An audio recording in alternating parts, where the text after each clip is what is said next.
کھاتے جا رہے ہیں سوتے. لوگ جماعت سے نماز نہیں پڑھتے سو جاتے ہیں, جماعت کا ثواب چھوڑ کے سو جائیں گے. بھائی رمضان مبارک میں فاقہ کشی کی ٹریننگ ہوتی ہے, فاقہ کشی کی تربیت لے رمضان میں, روکے اپنے آپ کو, تربیت ہوگی. روزہ ایک پریکٹس ہے, ایک مجاہدہ ہے, ایک جد و جہد ہے. جد و جہد کس چیز کی؟ اللہ کی رضا کے مطابق اپنے آپ کو ڈھالنے کی جد و جہد. صوم کا لغوی معنی ہوتا ہے رک جانا. حلال رزق سامنے پڑا ہے, حلال مشروب سامنے پڑا ہے, حلال رشتہ بیوی کا موجود ہے, لیکن ان سب چیزوں سے حالت روزہ میں رکنا, اللہ کی رضا کے لیے رکنا, اس کا نام روزہ ہے. نبی پاک علیہ السلام نے جوانوں کو حکم دیا ہے, یا معاشر الشباب, او جوانوں. یا رسول اللہ کیا حکم ہے؟ فرمایا یا نکاح کر لو اگر طاقت ہے, نہیں طاقت تو روزے رکھو. حضور روزے سے کیا ہوگا؟ فرمایا تمہارا نفس کچلا جائے گا, شیطان وسوسہ اندوزی نہیں کرے گا. حضرت جناب سیدنا جنید بغدادی, بغداد کے پیر سے کسی نے پوچھا تھا آج سے 1100-1200 سال پہلے, وہ تو زمانہ ویسے نیکی اور پرہیزگاری کا تھا, کہا بابا جی مرد اور عورت نیک ہو, بغیر پردے کے, بغیر حجاب کے, بغیر دیوار کے بیٹھ کر ایک دوسرے کو دین سکھا سکتے ہیں؟ حضرت صاحب بتائیے, مرد اور عورت نیک ہو تو بغیر پردے اور حجاب کے ایک دوسرے کو دین سکھا سکتے ہیں؟ تو حضرت جنید بغدادی فرمانے لگے سکھانے والا حسن بصری ہو اور سیکھنے والی رابعہ بصری ہو تو پھر بھی بغیر پردے کے بیٹھنے کی اجازت نہیں. تو مفتی صاحب کو اجازت کس نے دی؟ مولانا صاحب کو اجازت کس نے دی؟ بڑا وہ نہیں ہوتا جو ٹی وی پہ زیادہ آتا ہے, بڑا وہ ہوتا ہے جو رسول اللہ کے دین پہ عمل زیادہ کرتا ہے. حضرت عبداللہ ابن مسعود رضی اللہ تعالیٰ عنہ فرماتے زیادہ باتیں کرنے والا عالم نہیں ہوتا. حضور پھر عالم کون ہوتا ہے؟ فرمایا پڑھو قرآن, انما یخشی اللہ من عبادہ العلماء. فرمایا بڑا عالم وہ ہوتا ہے جو اللہ سے زیادہ ڈرتا ہے, اس لیے کہ رب فرماتا ہے میرے بندوں میں سے جو عالم وہ ہیں جو اللہ سے زیادہ ڈرتے ہیں, خوف رکھتے. تو میرے بھائی رمضان المبارک میں بچنا ہے. روزہ کس پہ فرض ہے؟ امیروں پہ کہ غریبوں پہ؟ جی کہنے نے میں میرا تو کام ہی محنت مزدوری والا, میں کیسے روزہ رکھوں؟ میں تو دیہڑی لگاتا ہوں تو روزہ کیسے رکھوں؟ میں نے نہیں کسی کے حدیث میں پڑھا کہ روزہ وہ رکھے جو دفتر میں بیٹھتا ہے. صحابہ کے زمانے میں تو دفتر ہوتے ہی نہیں تھے, کسی جگہ نہیں لکھا ہوا روزہ وہ رکھے گا جو اے سی میں بیٹھتا ہے, تب تو اے سی تھے ہی نہیں. حضرت ابوبکر صدیق رضی اللہ تعالیٰ عنہ سے لے کر جناب بلال تک سارے اپنے ہاتھ سے کام کرتے, سارے اپنے ہاتھ سے کام کرتے, سارے. حضرت عمر فاروق رضی اللہ تعالیٰ عنہ خلیفہ وقت ہونے کے باوجود مال غنیمت کے اونٹ چرنے جاتے تھے تو چراگاہ میں چھوڑنے میں جاتے تھے, لینے بھی آتے تھے واپس. سارے لوگ اپنے ہاتھوں سے مشقت والے کام کرتے. حضرت بلال مزدوری کرتے, سلمان فارسی مزدوری کرتے, مقداد مزدوری کرتے, صحابہ مزدوریاں کرتے, روزے رکھتے. اور رمضان کے جانے کا وقت ہوتا تو در رسول پہ کھڑے ہو کے عرض کرتے محبوبہ دل نہیں بھرا, دل کرتا ہے کبھی رب سارا سال ہی روزے عطا کرے, سارا سال رمضان دے تو ہم سارا سال روزے رکھنے کو تیار ہیں. جذبہ تھا, طاقت تھی, ہمت تھی. میرے نبی پاک نے فرمایا لکل شیء زکات و زکات الجسد الصوم. فرمایا ہر شے کی زکات ہوتی ہے, وجود کی زکات روزہ ہے. روزے رکھو جسم کی زکات نکل جائے گی. فاقہ کرنا بھی میرے نبی پاک کی سنت ہے, مسواک کرنا بھی سنت ہے, اور فاقہ کرنا بھی. مسواک والی سنت زیادہ اپناتے ہیں لوگ, فاقہ کرنا بھی نبی پاک کی سنت ہے. ایک صاحب مجھے کہنے لگے جناب بیٹھ کے کھانا حضور کی سنت ہے. میں نے کہا کبھی کبھی نہ کھانا بھی نبی پاک کی سنت ہے, نہ کھانا بھی حضور کی سنت ہے. اور ہمارے فقہاء نے لکھا ہے جو روٹی زیادہ کھاتا ہے اس میں دو باتیں پیدا ہو جاتی ہیں. کیا کیا؟ ایک بولتا زیادہ ہے, دوسرا سوتا زیادہ ہے, غافل ہو جاتا ہے. فقہ اور حکیم اطباء ڈاکٹر کہتے ہیں کہ پیٹ خالی رہے نا جس آدمی کا, اس کا حافظہ مضبوط ہوتا ہے, اس کے ذہن کی گرہ کھلتی ہے. زیادہ کھانے سے تو خماری چڑھتی ہے. رمضان المبارک وہ عزت اور عظمت والا مہینہ ہے جس کا تعارف کسی عام آدمی نے نہیں. رب کریم کے قرآن نے بیان فرمایا ہے اور میرے مصطفیٰ کریم کی زبان اطہر نے بیان فرمایا ہے. لیکن آنے سے پہلے بخاری مسلم میں حدیث ہے، حضرت سلمان فارسی رضی اللہ تعالیٰ عنہ کہتے ہیں رمضان شروع ہونے سے پہلے نبی پاک نے ہمیں مسجد میں بلایا اور خطبہ ارشاد فرمایا باقاعدہ، اور ارشاد فرمایا لوگوں تم پر ایک مہینہ آنے والا ہے جس میں اللہ اپنے بندوں پر خاص قسم کی رحمتوں کا نزول فرماتا ہے۔ خود رسول پاک نے ہمیں کس قدر زیادہ اس مہینے کا اکرام کرنا ہے اور کس قدر زیادہ اس کو اہمیت دینی ہے اور کس قدر زیادہ ہمارے لیے وہ باعث عظمت ہے کہ جس مہینے کے فضائل خود رسول پاک علیہ السلام نے بیان فرمائے، اور نبی پاک صلی اللہ علیہ وسلم نے فرمایا کہ اس مہینے میں تم نفل پڑھو گے تو اللہ فرض کے برابر ثواب عطا فرمائے، اور فرض کا ثواب اللہ 70 گنا عطا فرمائے۔ کتنا بولیے؟ تو صحابہ کا مزاج یہ تھا کہ جہاں انہیں پتہ چلتا تھا نا اس نیکی کا ثواب زیادہ ہے تو وہ بھاگ کر اس نیکی کی طرف توجہ کرتے تھے۔ آپ صحابہ کی سیرت کی کتابیں دیکھیے، حضرت انس بن مالک رضی اللہ تعالیٰ عنہ فرماتے ہیں جب نبی پاک علیہ السلام نے رمضان کی شان بیان کی تو صحابہ کا یہ مزاج بن گیا کہ وہ اپنے سارے کام رمضان سے پہلے سمیٹ لیتے تھے، رمضان شریف سے پہلے سارے کام سمیٹ لیتے، لینے دینے کے معاملات صاف کر لیتے، خریداری ہو جاتی، گھر کے اندر کوئی کام کرانا ہوتا تو وہ رمضان سے قبل کرا لیتے، یکم رمضان کو وہ مسجدوں میں ڈیرے لگا لیا کرتے، وہ کہتے تھے نیکیاں جمع کرنے کے ایام ہیں، نیکیاں۔ دیکھیں نا سب سے مصروف ترین زندگی ہمارے نبی پاک صلی اللہ علیہ وسلم کی زندگی ہے۔ 23 سالوں میں نبی پاک علیہ السلام نے 2300 سالوں سے بھی زیادہ کام کیا، بڑا مصروف وقت تھا حضور کا، تین زندگی نبی پاک کی۔ اس کے باوجود اللہ کے رسول ہر سال 10 دن کا اعتکاف کرتے تھے، ہر سال۔ ایک سال جہاد پہ گئے تھے، اعتکاف نہیں ہو سکا، اگلے سال میرے نبی پاک نے 20 دنوں کا اعتکاف فرمایا۔ میرے نبی پاک صلی اللہ علیہ وسلم نے فرمایا 11 مہینے جنت سجائی جاتی ہے اور پھر رمضان میں اللہ اپنے بندوں کے لیے جنت کے دروازے کھول دیتا ہے۔ 1 گھنٹہ پہلے صفائی کرتے ہیں مہمان نے آنا ہو تو 1 گھنٹہ، ورنہ بچے دوبارہ سے پھر چیزیں بکھیر دیں گے۔ 1 گھنٹہ پہلے صفائی ہوتی ہے، لمبی نہیں، لیکن میرے نبی پاک نے فرمایا رمضان کے لیے رب کریم 11 مہینے جنت کو سجاتا ہے۔ چھوٹی بات ہے، روزے آ گئے، معمولی حیثیت ہے۔ ہم لوگ انہی معاملات میں، میں منع کرتا ہوں، ہمیشہ منع کرتا ہوں، آپ کو ہر سال منع کرتا ہوں، میں پابندی سے 1-2 اخبار ڈیلی دیکھتا ہوں، میرا ناشتہ نہیں ہوتا جب تک اخبار نہ ہو، چونکہ بزرگوں کا فتویٰ ہے جمعے کا خطبہ وہ دے جو عالمی حالات سے باخبر ہو۔ ہم کوئی رسمی تقریر نہیں کرتے کہ لوگوں کو کہیں کہ روزے آ گئے تو کون سا مہینہ چل رہا ہے تو مہینے کے حساب سے خطاب ہو۔ رسول اللہ صلی اللہ تعالی علیہ وسلم کی امت کے جو ذمہ دار اور پہرے دار ہوتے ہیں انہیں امت کی پہرے داری کرنی ہوتی ہے، اس لیے وہ یہ نہیں دیکھیں گے کہ کون سا موضوع چل رہا ہے اس پر میں نے 1 گھنٹہ گزارنا ہے، ترجیحات پر بات ہوگی۔ بات یہ عرض کر رہا تھا کہ میں رمضان شریف میں اخبار نہیں دیکھتا، میری اپیل ہے آپ سے کہ آپ رمضان شریف میں نہ رمضان ٹرانسمیشن بھی نہ دیکھیں، ٹی وی پہ خبریں بھی نہ سنیں، سارا سال سنیے خبریں، ہماری خبریں سننے سے ملک میں کیا انقلاب آ گیا ہے، یا وہ جو ہم نے چوک میں کھڑے ہو کے تجزیہ کیا تھا اس سے کتنے لوگ سنور گئے۔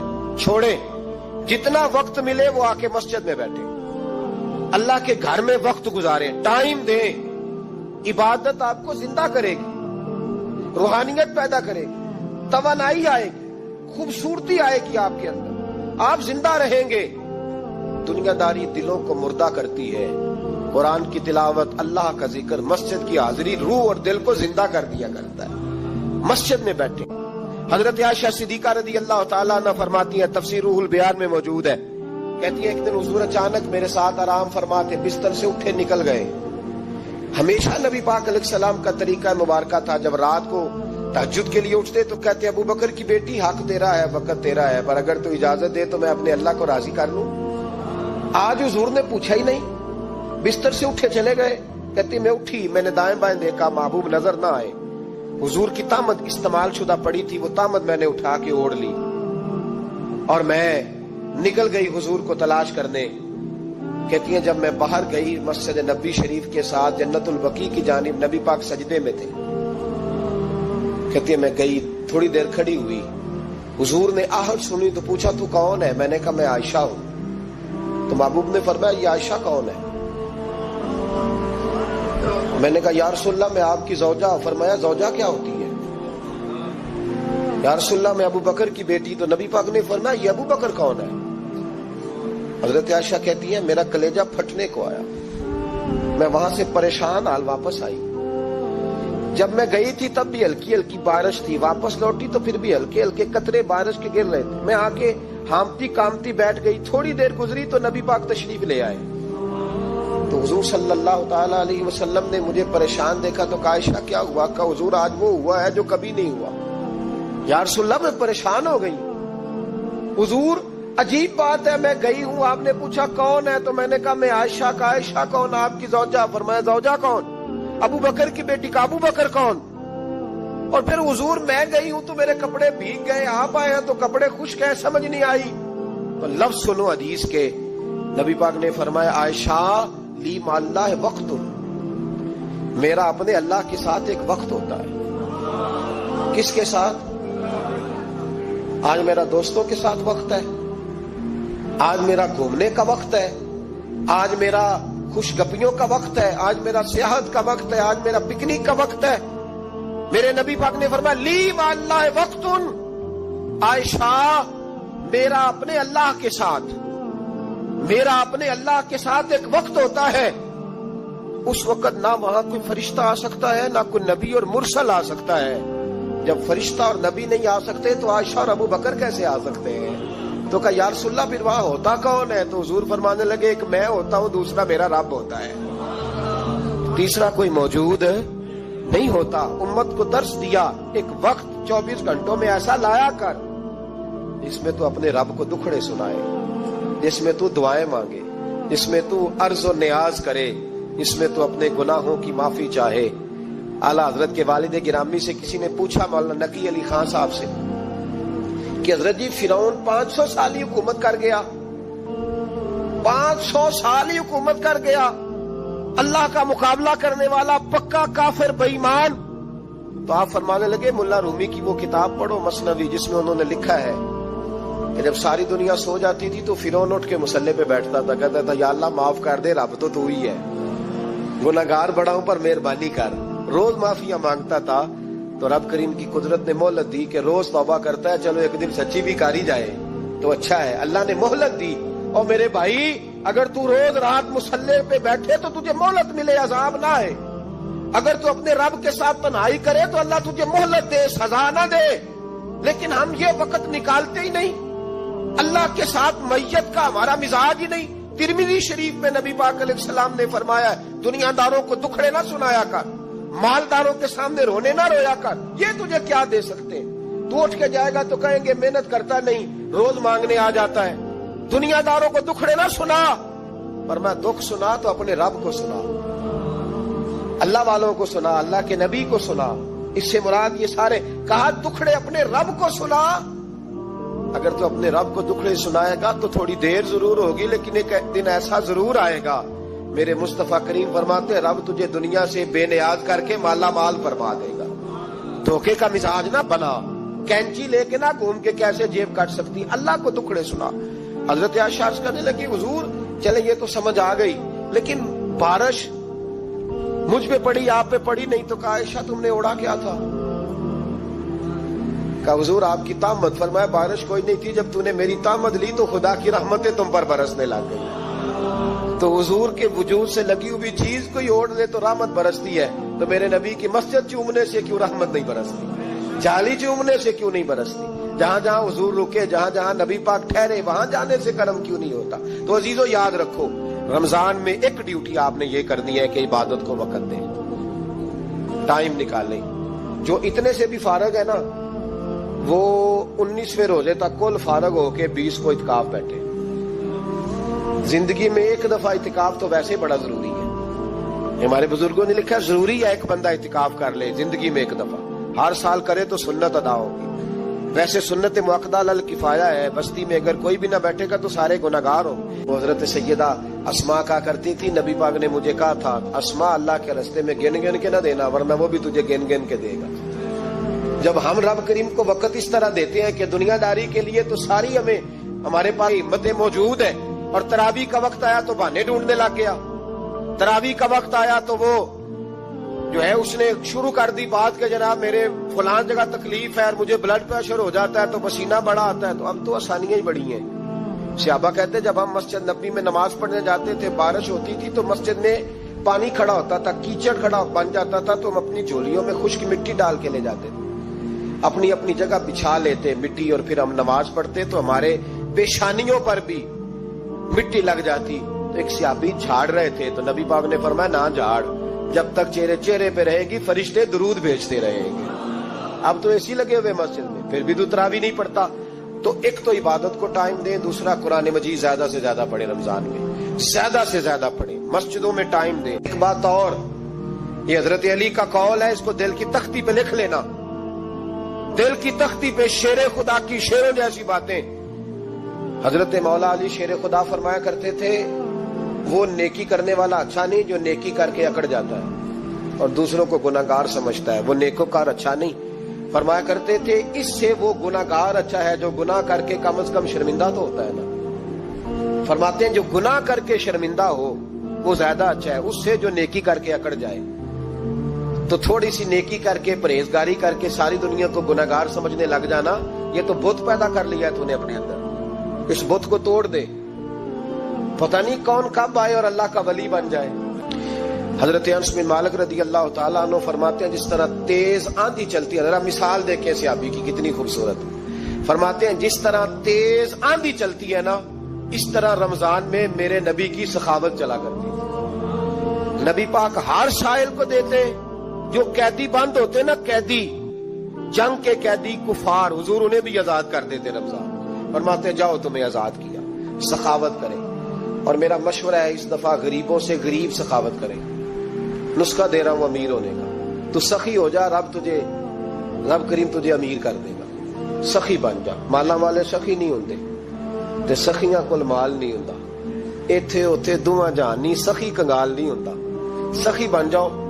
میرے نبی پاک علیہ السلام نے فرمایا بندہ کبھی بھی جیب کا سخی نہیں ہوتا، سخی وہی ہوتا ہے جو دل کا ہوتا ہے۔ غریبوں کو میرا مشورہ ہے کہ 10 روپے دو لیکن رمضان میں روز دینا، ہر شام دینا، غریبوں کو ساتھ بٹھاؤ، روٹیاں کھلاؤ، افطاریاں کراؤ، غریبوں کے گھروں کے اندر سوٹ پہنچاؤ، مدارس کے طالب علموں کو کپڑے خرید کے دو، جو کچھ نہیں دے سکتا وہ ایک مسواک لا کے دے، ڈیوٹی کرو، اپنے دائیں بائیں غریبوں کا خیال رکھو۔ جن گھروں میں اکثر دیکھتے ہو کہ دال کا شاپر جاتا ہے، وہاں رمضان شریف میں صبح گوشت پہنچاؤ، مہربانی کرو، غریب۔ حضرت عبداللہ ابن عمر رضی اللہ تعالیٰ عنہ ہر روز مدینے کے مسکینوں کو ڈھونڈ کے لاتے تھے، فرماتے تھے کہ ان کو ایک تھیلا دینا میں عزت نہیں سمجھتا، ڈھونڈ کے لاتے غریبوں کو اور اپنے سامنے دسترخوان بچھاتے رمضان میں، اور پھر ان پہ کھانے چنتے اور فرماتے غریب کھائیں گے تو میرا اللہ راضی ہوگا، ساتھ بٹھا کے کھلاتے۔ ایک بڑی عجیب بات ہو گئی، گھروں میں ہو جاتی ہے، جن گھروں میں زیادہ مہمان آتے ہیں وہاں یہ مسئلے بن جاتے ہیں۔ ایک دن زوجہ کہنے لگی کھانا آپ کا یہ آج مہمان کو نہ لائیے گا، کہہ دیتی ہیں نا بیویاں کبھی کبھی، یہ نافرمانی نہیں، اگر آپ کو کھڑا کیا جائے نا رمضان میں روزہ رکھ کے باورچی خانے تو لگ پتا جائے، اس کو نافرمانی نہ سمجھے، بیوی نے پکا کے نہیں دیا جی۔ تو حضرت عبداللہ ابن عمر کی زوجہ کہنے لگی آپ کا کھانا ہے، مہمانوں کا کوئی نہیں۔ تو حضرت عبداللہ ابن عمر کہنے لگے اللہ تجھے جزا دے، تو روز پکا کے دیتی ہے، چل اس طرح کر، مجھے سرکہ اور کھجور دے دے، روٹی میرے مہمان کو دے دے۔ تو آپ کی زوجہ رو پڑی، کہنے لگی اگر آپ افطاری والوں کا اتنا خیال کرتے ہیں تو میں نہ کروں، مجھے 10-20 منٹ کا ٹائم دے، میں اپنے اوپر وزن بوجھ ڈالوں گی، میں تھوڑی مشقت میں پڑوں گی لیکن مہمانوں کے لیے افطاری کا ضرور بندوبست کروں گا۔ جب نعرہ لگاتے نا تو کیسر کس طرح کانپتے۔ سفیر آتے روم کے ملنے کے لیے تو کہتے جاؤ عمر نفل پڑھ رہے ہیں، ٹائم کوئی نہیں۔ ایک دن اندر میٹنگ ہو رہی تھی، حضرت عمر میٹنگ میں بیٹھے تھے، آپ کے بیٹے ملنے آئے عبداللہ ابن عمر، ابا جی اندر آ جاؤ، فرمایا دروازے پہ کھڑا ہو، میں ضروری بات کر رہا ہوں، اندر نہ آنا۔ جناب عبداللہ ابن عمر کہتے ہیں میں دروازے پہ کھڑا ہو گیا، تھوڑی دیر گزری تو امام حسین بھی آ گئے، ایک حدیث میں ایک روایت میں امام حسن کا لفظ بھی ہے، امام حسین آئے، آ کے عبداللہ ابن عمر سے کہنے لگے عمر فاروق اندر ہیں؟ تو کہا وہ اندر تو ہے، تو کہا آپ کیوں دروازے پہ کھڑے ہیں؟ کہنے لگے ابا جی نے کہا ہے یہاں انتظار کرو، میں کوئی ضروری بات کر رہا ہوں، لیکن شہزادے میرے لیے کہا ہے، میرے لیے آپ جانا چاہیں تو چلے جائیں۔ امام حسین کہنے لگے